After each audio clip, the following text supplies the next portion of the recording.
₹129,50,76,83 સંભવિત પુરાણ ₹7,79,856 વિકાસ બજેટ રજૂ કરતા હું આનંદ અને ગૌરવની લાગણી અનુભવું છું। બિલીમોરા નગરપાલિકા સભાખંડમાં શનિવાર સાંજે પાલિકા પ્રમુખ મનીષભાઈ પટેલની અધ્યક્ષતામાં સામાન્ય સભા મળી હતી, જેમાં કારોબારી ચેરમેન પ્રજ્ઞેશભાઈ પટેલે આગામી વર્ષ 2025થી 26નું ₹7,79,856ની પુરાંતવાળું ₹129,50,73,083નું બજેટ રજૂ કર્યું હતું, જેને સભ્યોએ પાટલી થપથપાવી સર્વાનુમતે મંજૂર કર્યું હતું।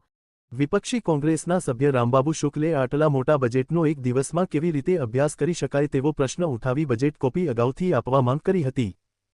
વિપક્ષી સભ્ય સુષ્મા હોળીવાલાએ જૂના બજેટના કામો પૂરા કરવાની માંગ પોકારી હતી અને વિપક્ષી સભ્ય એકતા ટેલરે ગંગામાતા મંદિર સામે જર્જરિત નગરપાલિકા બિલ્ડિંગનો પ્રશ્ન ઉઠાવ્યો હતો અને સુભાષ ચોકમાં નવી મચ્છી માર્કેટનો વપરાશ થતો નથી તે અંગે પ્રશ્ન ઉઠાવ્યો હતો।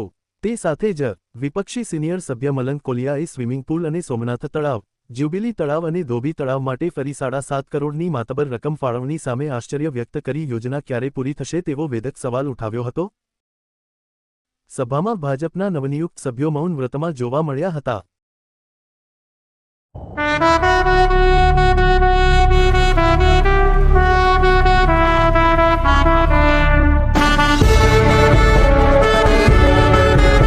બિલીમોરાથી સંવાદદાતા અશોક જોશીનો રિપોર્ટ।